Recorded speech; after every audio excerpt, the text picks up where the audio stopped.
किसान, बदलते भारत की शान। इस कार्यक्रम के प्रायोजक हैं इफ्को, पूर्णतः सहकारी स्वामित्व।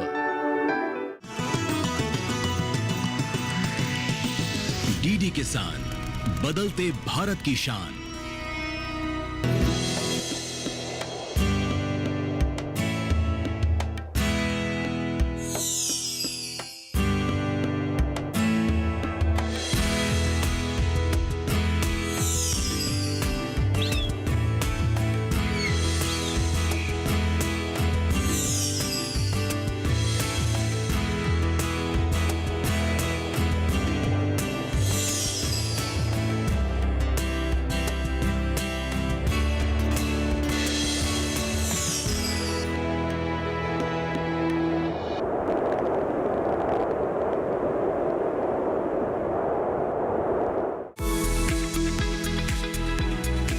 जहां कई किसान सिर्फ फसल उगाने को खेती मानते हैं, वहीं उसने उस सोच को ही बदल दिया। उसका मानना है कि सिर्फ फसल उगाना खेती नहीं होती, बल्कि दूरदर्शी सोच, सटीक प्लानिंग, प्रबंधन में महारत और नए नए नवाचारों का जुनून एक नई प्रेरणा को जन्म देता है। उसने गौ आधारित प्राकृतिक खेती की एक ऐसी मिसाल पेश की कि पूरा पंजाब उसकी तारीफ करता है। उसे 70 से ज्यादा अलग अलग फसलें उगाने और हर फसल में बेमिसाल उपज पाने की कला में महारत हासिल है। उसके खेत का हर जर्रा एक कहानी कहता है, कहानी नवाचार और प्रकृति के अद्भुत तालमेल की। आइए मिलते हैं एक ऐसे ही प्रेरणादायक शख्सियत से, भारत की फार्म लेडी पल्लवी रेधु जियानी। मैं पंजाब के फाजिल्का जिले की रहने वाली हूँ। यहाँ पे हम गौ आधारित प्राकृतिक कृषि करते हैं। हमारा ये फार्म इंडो पाक बॉर्डर के एकदम पास में है। यहाँ पे हम 70 अलग अलग तरह की फसलें लगाते हैं। बाग हैं हमारे और कुछ हमने एग्रो फॉरेस्ट्री भी किया है। 2021 में जब मेरी शादी हुई तो मैंने देखा कि जो हमारे पास ज़मीन थी, खेती थी, वो बहुत ज़्यादा थी और यहाँ पे करने वाले लोग बहुत कम थे परिवार के जो थे। सारा काम मेरे फादर इन लॉ देखते थे।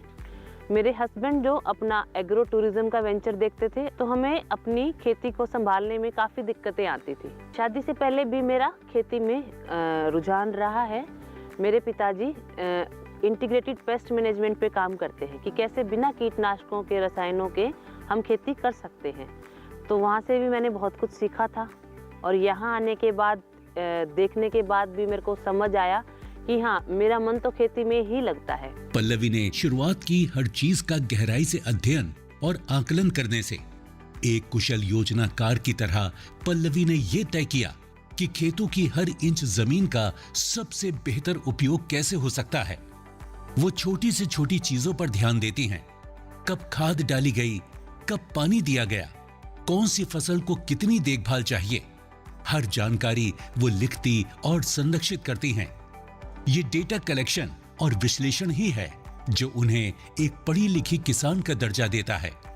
पल्लवी ने दिखाया कि खेती केवल मेहनत नहीं, बल्कि एक कला और विज्ञान का मिश्रण है। फादर इन लॉ हैं, वो मैंने देखा कि खेती कर रहे हैं, बहुत अच्छी कर रहे हैं, कुदरती कर रहे हैं, लेकिन वो अकेले सब मैनेज नहीं कर पा रहे थे। उनका सब बहुत डिज़ाइन नहीं था, उनके पास डाटा कलेक्शन नहीं था अपने काम का। तो मैंने वो शुरू किया कि हम सारी चीज़ें लिखते थे किताब में कि कैसे कब पानी लगाया है, कब किस खेत में दोबारा हमें विजिट की ज़रूरत है, कब कटाई करनी है, कब बुआई करनी है। तो हमारे पास 1 साल का डाटा हुआ, तो हमें अगले साल उसकी बहुत सहायता मिली उससे। सबसे पहले हमने अपने पूरे फार्म को 3 हिस्सों में डिवाइड किया। एक हिस्सा जो बाग का था वो तो पहले से था। जो 2 बाकी के हिस्से थे उसमें एक हिस्से पे हमने एग्रो फॉरेस्ट्री स्टार्ट की। पॉपुलर, नीम, डेक, सफेदा, ये सारे पौधे हमने उसमें लगाए। जो बाकी का 1/3 हिस्सा हमारे पास बच गया था, 1/3 हिस्से पे हमने थोड़ा रिसर्च की, इंटरनेट से देखा, कुछ लोगों से बात की और हमने समझा कि कौन सी फसलें और क्या अनुपात उसका होना चाहिए। फिर हमें समझ आया कि जो किचन में सबसे ज़्यादा चीज़ें यूज़ होती हैं, जो चीज़ें रसोई में कोई भी यूज़ करता है, खाता है डेली बेसिस पे, वो चीज़ें हम लगाएंगे जो एक आदमी को ज़रूरत होती है अपने रसोई घर में। उस आधार पे हमने कुछ हिस्से में सब्जियां की, कुछ में दालें की, हल्दी, लाल मिर्च, और गेहूं भी किया, थोड़ा चावल भी किया। तो ऐसे करके हमने अलग अलग तरह की 15 फसलें लगाई। जब सारे प्लान तैयार हो गए तो असली परीक्षा तब शुरू हुई उन चुनौतियों की, जो पल्लवी के साहस और सूझबूझ की असली कसौटी बनी। लेकिन पल्लवी ने हार मानने की बजाय रास्ता बनाने की ठानी। महिलाओं की ताकत को समझते हुए उन्होंने एक सेल्फ हेल्प ग्रुप से जुड़कर दूसरों का भरोसा जीता। फिर अपना एक समूह तैयार किया जिसमें महिलाओं को साथ लेकर श्रम की समस्या का समाधान निकाला। जब मैं हरियाणा से पंजाब में आई तो मैंने यहाँ आके देखा कि यहाँ का कल्चर अलग है, लाइफस्टाइल अलग है, लोगों का काम करने का तरीका भी अलग है। तो मुझे कुछ टाइम तो उसको समझने में लगा। यहाँ की लैंग्वेज भी मेरी लैंग्वेज से अलग थी, तो लोकल लोगों से बात करने के लिए मुझे वो लोकल लैंग्वेज भी सीखनी पड़ी। उसके बाद हमें मेन जो इशू आ रहा था वो लेबर का आ रहा था कि लेबर को कैसे मैनेज करें। फिर मैंने आसपास जो सेल्फ हेल्प ग्रुप से मैं जुड़ी, उनसे बात की। शुरू में मेरे पास 2 महिलाएं आई, उन्होंने काम किया, उनको अच्छा लगा, उन्होंने और अपनी बहनों को जोड़ा। ऐसे धीरे धीरे करके एक हमारा ग्रुप बन गया। फिर वो आसपास के गांव से थी तो उनको आने जाने में दिक्कतें आती थी। फिर हमने एक ई-व्हीकल लिया, ई रिक्शा, उससे हम उनको लेके आते, छोड़ के आते। पल्लवी का मुख्य आधार है गौ आधारित प्राकृतिक खेती और जैव विविधता, 2 ऐसी चीजें जो आधुनिक खेती को नई दिशा देती हैं। उनका मानना है कि गाय सिर्फ खेती का हिस्सा नहीं बल्कि इसकी आत्मा है। गाय के गोबर और गौमूत्र का ऐसा उपयोग उन्होंने विकसित किया है जो न केवल मिट्टी की उर्वरता को बढ़ाता है बल्कि खेतों में रसायनों की जरूरत को भी पूरी तरह समाप्त कर देता है। लेकिन ये केवल गोबर तक सीमित नहीं है। पल्लवी ने एक ऐसा अनोखा सिस्टम तैयार किया जिससे गोबर उठाने का झंझट भी खत्म हो गया और उसका बेहतरीन उपयोग भी सुनिश्चित हो गया। यह सिस्टम उनकी दूरदर्शिता और वैज्ञानिक सोच का एक और प्रमाण है। साथ ही उनकी खेती जैव विविधता का अद्भुत उदाहरण है।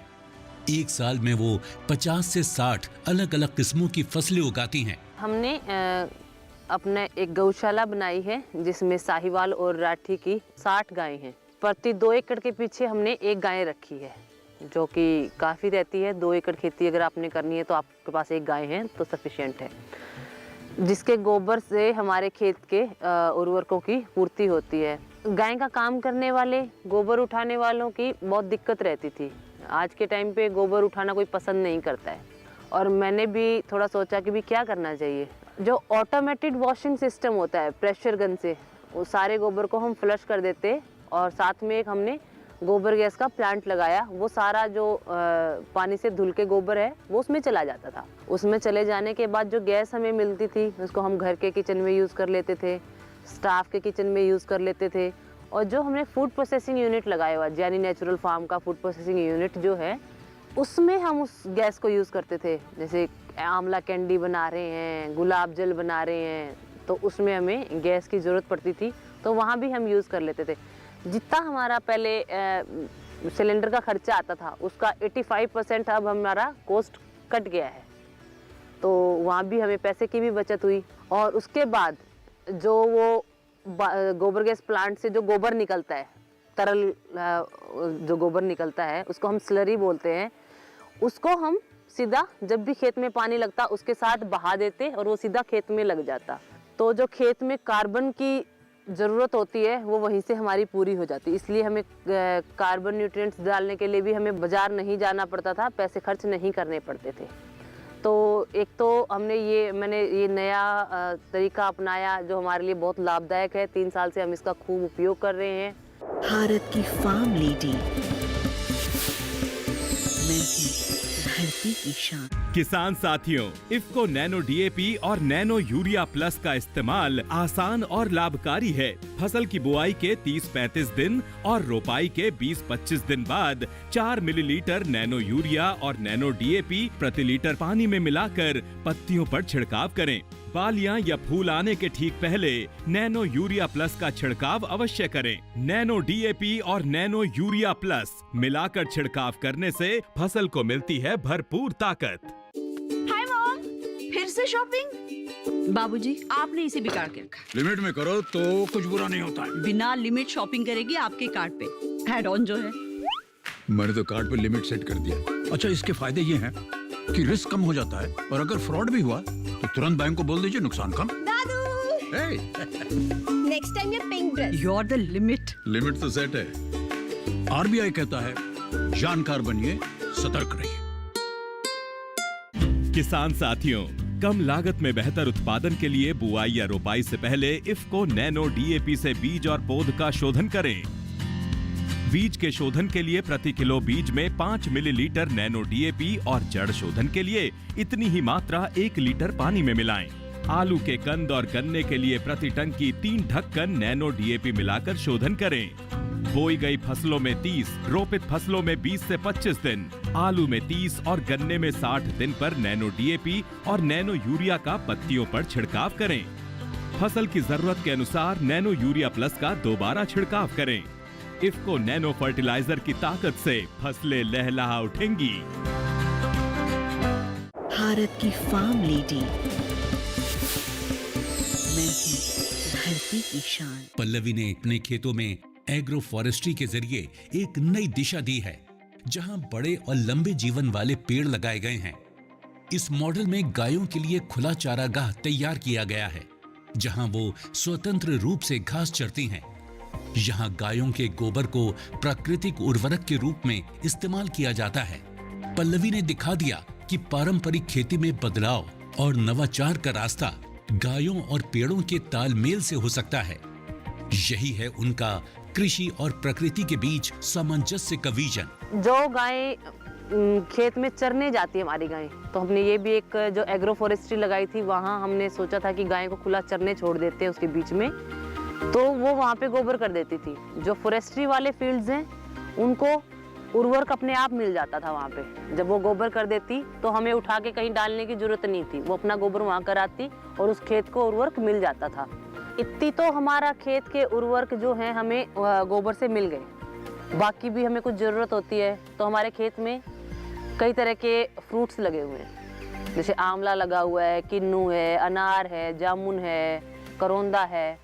तो जितना भी फ्रूट वेस्ट होता है, गिर जाता है पेड़ से, ज़्यादा पक के गल जाता है, उसको सारे को इकट्ठा करके हम टैंक्स में डाल देते हैं और उसमें लस्सी मिला देते हैं, गुड़ मिला देते हैं। तो उससे भी हमें एक स्प्रे तैयार हो जाती है जो हम खेत में स्प्रे कर देते हैं। कोई इंसेक्ट्स अगर ज़्यादा हमें लग रहा है तो उसको भी हम कंट्रोल उससे कर लेते हैं।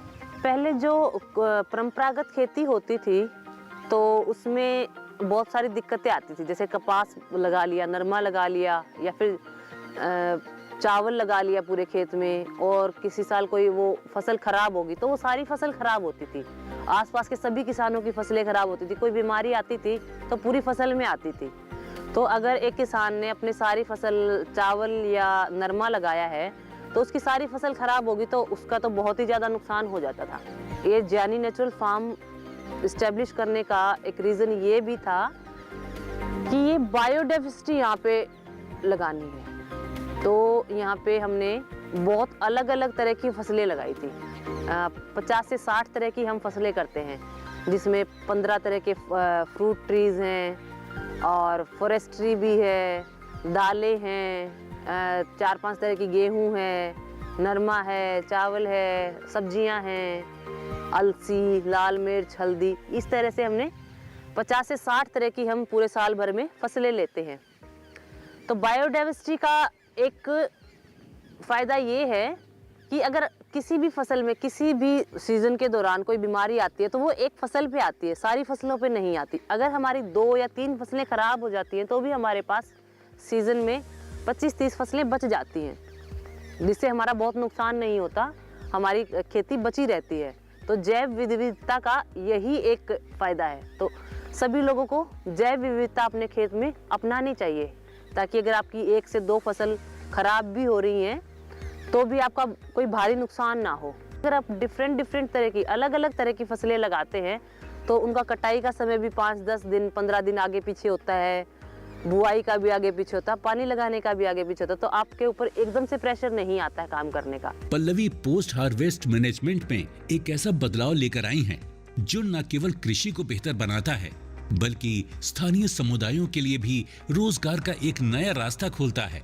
उन्होंने एक बहुत बड़ी उत्पादन इकाई स्थापित की है, जहां 15 से 20 विभिन्न प्रकार की मशीनें एक साथ काम करती हैं और यहां प्राकृतिक तरीके से उत्पाद बनाए जाते हैं। ये इकाई पल्लवी की कृषि यात्रा का मुख्य मास्टर स्ट्रोक है, क्योंकि यहां वो अपनी सारी फसलों को एक ब्रांड में बदल देती हैं, जिससे न केवल उनके खेती का मुनाफा कई गुना बढ़ जाता है, बल्कि ये उनके बिजनेस को एक नई पहचान भी देता है। ये प्रबंधन प्रणाली पल्लवी का एक ऐसा कदम है जिसने उनकी खेती को एक व्यवसाय में बदला और हजारों लोगों को रोजगार का अवसर प्रदान किया। हमने एक पोस्ट हार्वेस्ट मैनेजमेंट का यूनिट लगाया, फूड प्रोसेसिंग यूनिट।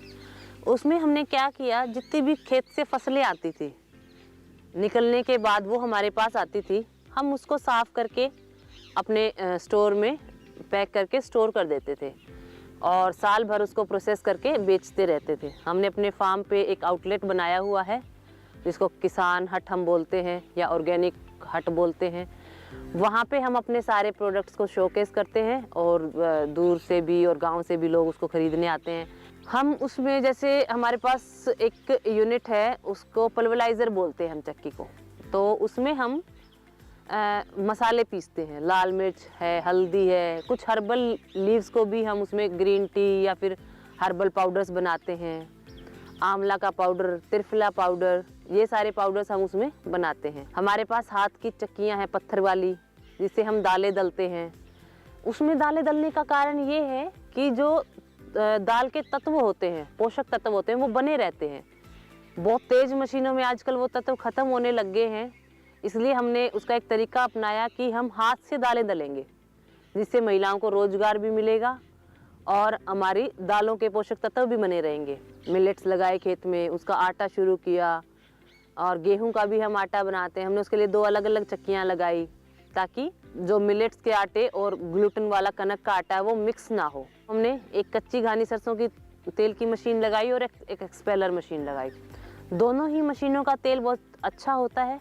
उसके बाद अर्क निकालने का भी हम काम करते हैं। जैसे हमने गुलाब लगाए अपने खेत में, तो गुलाब जल बनाना, किन्नू के छिलकों का जल बनाना, तुलसी का जल, नीम का जल, इस तरह के हम काफ़ी जल भी बनाते हैं। हम गुड़ बनाते हैं हमने खेत में गन्ना लगाया तो उसका हमने गुड़ बनाना शुरू किया। गुड़, शक्कर, छोटी छोटी टॉफ़ियाँ, ये सारी चीज़ें हम गन्ने से बनाते हैं। जैसे हमने ये यूनिट लगाया तो हमें काफ़ी सारे काम करने वालों की ज़रूरत पड़ी, तो हमने सोचा कि हम सिर्फ महिलाओं को ज़्यादा काम देंगे, क्योंकि आसपास की महिलाएं दूर काम करने नहीं जा सकती और उनको बहुत सारे काम करने भी नहीं आते हैं। जो प्रोसेसिंग वाला काम है वो अपने घर की किचन में भी करती हैं, तो उनको बहुत अच्छे से आता था। तो हमने उनको ढूंढा, सेल्फ हेल्प ग्रुप्स की मदद से उनको अपने यहाँ काम दिया, उनको अच्छा रोजगार मिला, उनको काम भी बहुत अच्छा लगता है, वो खुश होकर करती हैं। उसके बाद हमारे पास जो चैलेंज आया यूनिट लगाने के बाद, यूनिट हमने लगा लिया, हमने प्रोडक्ट भी बनाने शुरू करे। पहले तो हमारे पास अच्छी पैकिंग नहीं थी, तो हमारे यहाँ पे आसपास पंजाब में लुधियाना एक जगह है और दिल्ली में काफ़ी मेलों में मैंने देखा और कुछ मैं दिल्ली से जाके भी लाई और उन पे हमने पैक करना शुरू किया। स्टिकर डिज़ाइन करवाए, स्टिकर लगाए अच्छे, जिससे हम स्टोर्स पे अपना सामान रखते हैं तो देखने वाले को अच्छा लगता है और वो हमारा सामान खरीदते भी हैं। भारत की फार्म लेडी, मैं हूँ धरती की शान। किसान साथियों, खेती का खर्च और मानव श्रम कम करने के लिए ड्रोन से छिड़काव बेहद आसान और लाभकारी विकल्प है। 1 एकड़ में फसल के लिए ड्रोन की 10 लीटर की टंकी में 500 मिलीलीटर यानी 1 बोतल नैनो डीएपी और 500 मिलीलीटर नैनो यूरिया प्लस मिलाकर छिड़काव करें। ड्रोन से 1 एकड़ में स्प्रे सिर्फ 6 से 7 मिनट में हो जाता है। ड्रोन से नैनो उर्वरकों का छिड़काव यानी खेती को रफ्तार। पशुपालन हमारी परंपरा, विरासत और संस्कृति की पहचान रही है। पशुपालन को लाभकारी और उन्नत बनाने के उद्देश्य से पशुपालन और डेयरी विभाग भारत सरकार प्रत्येक 5 वर्ष पर पशुधन गणना करता है। इस बार अक्टूबर 2024 से फरवरी 2025 में होने वाली पशुधन गणना में पोल्ट्री, पालतू पशुओं और आवारा पशुओं की कुल 219 नस्लों का डेटा एकत्रित किया जा रहा है। तो जब सरकारी कर्मचारी गणना के लिए आए तो उन्हें पशुधन की सही जानकारी दें। इससे पशुधन के लिए योजनाएं बनाने में मदद मिलेगी, पशुओं की नस्ल में सुधार होगा और मजबूत होगा आपकी आमदनी का आधार। आपके सहयोग से भारत बनेगा 5 ट्रिलियन की अर्थव्यवस्था वाला देश। मेरे पशु, मेरी जानकारी, होगी समृद्ध संपदा हमारी। इफ्को नैनो यूरिया प्लस की बात है निराली। गुण है इसके दमदार, शक्तिशाली, किसानों के जीवन में लाए खुशहाली। हो खेतों में हरियाली ही हरियाली। 30% नाइट्रोजन का असर दमदार। इफ्को नैनो यूरिया प्लस दे वही दाम में बेहतर पैदावार।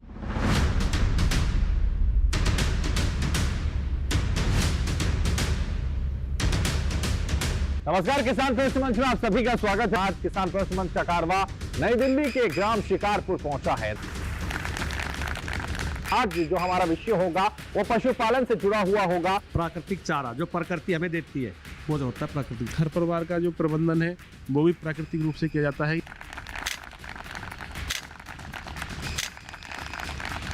दूध से हम पनीर बना सकते हैं, पनीर बना के बेच सकते हैं, मक्खन बना सकते हैं और घी बना सकते हैं, दही बना सकते हैं, जिससे मार्केट कर सकते हैं। उससे हमारा उत्पादन भी होगा और हमारी इनकम भी। मेन है शीतलहर, जैसे जो हवाएं चल रही हैं उनको रोकने के लिए जो भी आपकी पशुशाला है उसमें पर्दे वगैरह चिक हैं, इसका आप प्रयोग कर सकते हैं। देखिए किसान प्रश्न मंच सीजन 2 हर रविवार शाम 8:30 बजे सिर्फ दूरदर्शन किसान पर।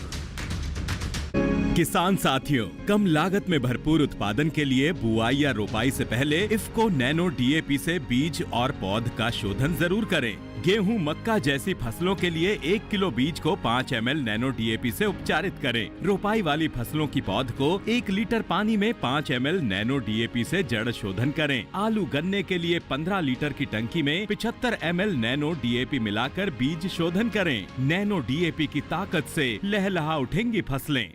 भारत की फार्म लेडी, मैं हूँ धरती की शान। पल्लवी का मानना है कि उनकी सफलता के पीछे केवल उनकी मेहनत नहीं बल्कि उनके परिवार का भी अहम योगदान है। उनके पति और ससुराल वालों ने हमेशा उन्हें समर्थन दिया, चाहे वो कृषि में नवाचार हो या फिर उनकी उद्यमिता की दिशा। जो मेरे पति हैं विश्वजीत जी, उन्होंने मेरे ऊपर भरोसा दिखाया, मुझे फाइनेंशियल इंडिपेंडेंस दी, डिसीजन लेने की इंडिपेंडेंस दी। हमें लेबर ढूंढने के लिए भी आसपास हर जगह वो मुझको लेके जाते थे कि चलो कोई बात नहीं है, वहाँ चल लेते हैं जहाँ आपको ठीक लगता है। कह सकते हैं कि 50% जर्नी उनकी ही रही है। मम्मी पापा ने भी इसमें बहुत सपोर्ट किया है।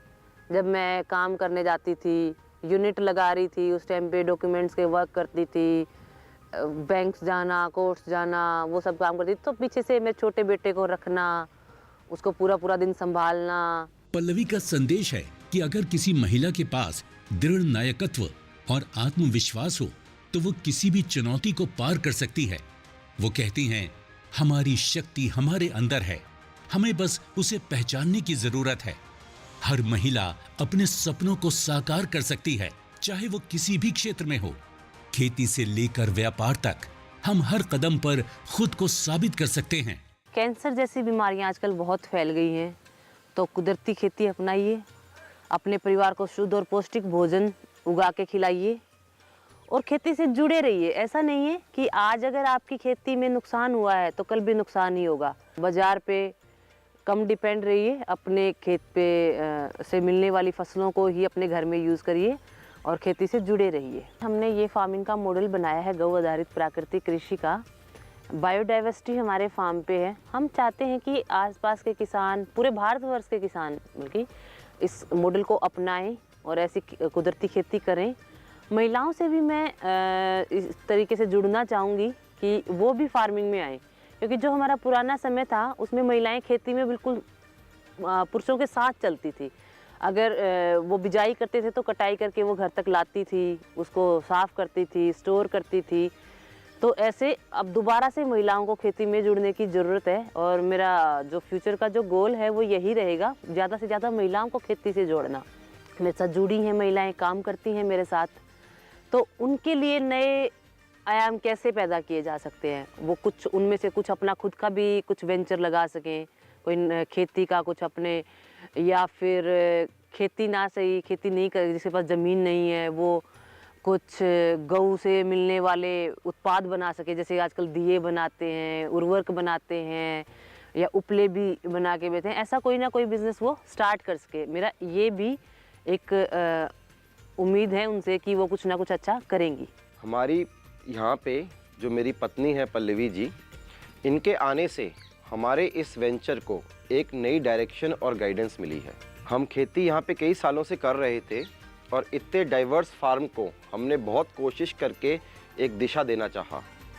इनके आने से जैसे कि इन्होंने हमारे यहाँ पे एग्रो फॉरेस्ट्री का डिवीज़न स्टार्ट किया, जिसमें फॉरेस्ट्री के साथ साथ हम ग्रेजिंग के लिए ओपन ग्रेजिंग काउस को कराते हैं। इससे हमारे बहुत सारी जो लेबर है वो भी कम हुई और हमारे जो मिल्क है, मिल्क प्रोडक्ट्स की क्वालिटी है वो काफ़ी इम्प्रूव हुई। इसी के साथ साथ इतने डाइवर्स फार्मिंग होने में जो इतने सारा उत्पाद हमें साल भर मिलता है, उसका क्या करना है इसकी समझ इनको बहुत सारी है।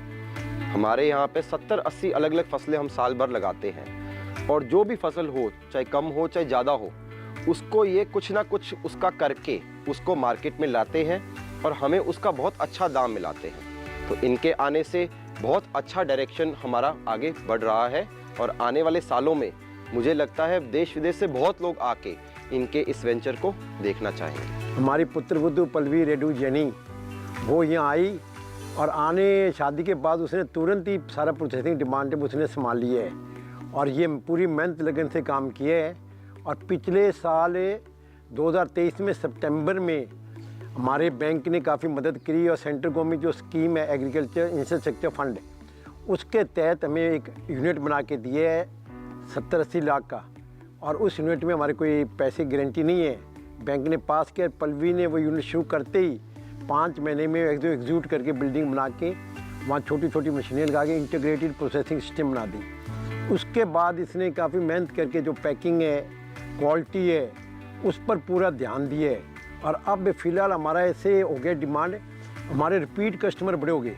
मैं यहाँ पे प्रोसेसिंग का काम करती हूँ, तो यहाँ पर मुझे मैम के साथ रहने से बहुत कुछ सीखने को मिला है। हम प्रोसेसिंग में जैसे आंवला पाउडर, त्रिफला पाउडर और kinnow face pack, hair oil, massage oil और किन्नू जैम और बहुत से हमारे प्रोडक्ट है जो हम यहाँ पर नेचुरल प्रोडक्ट बनाते हैं। और इनके साथ जुड़ने से मेरी इनकम भी रेगुलर हो गई है। यहाँ जानी फार्म में पल्लवी दीदी के साथ जुड़ी हुई हूँ और खेत का काम करती हूँ और सारी खेती बाड़ी के बारे में हमारे को पल्लवी दीदी बताती है और हम खेत का काम सभी अच्छे से कर रहे हैं। आज हमने जो पल्लवी जानी जी जो हमारे फाजिलका डिस्ट्रिक्ट के नेचुरल फार्मिंग के लिए प्रोडक्ट्स बनाते हैं, उनके का एक हमारे क्षेत्र के लिए ये उन्नति का है। उनको देख देख के बहुत सारे किसान, जो हमारे देश की मांग है, जो हमारे प्रधानमंत्री की मांग है, उनसे बहुत सारी महिलाएं प्रेरित होकर कि ऐसे उस उद्योग में लगी हुई हैं और उनके साथ में भी बहुत महिलाएं लगी हैं। तो इससे हम एक नेचुरल फार्मिंग की तरफ जाते हैं, जिससे हमारी सेहत को बढ़ावा मिलेगा, सेहत अच्छी रहेगी और हम अच्छी तरह रह पाएंगे। इनकी सूझबूझ, इनकी दूरदर्शिता और आगे बढ़ते रहने की इच्छा, रोज नया सीखने की ललक और देश को नए मुकाम पर पहुंचाने की भूख, यही है पल्लवी रेधु जियानी की पहचान। एक महिला अपने सपनों के साथ खड़ी होती है तो वो न सिर्फ अपने घर और परिवार को बल्कि पूरे देश को नई ऊंचाइयों तक पहुंचाती है और बनती है भारत की फार्म लेडी।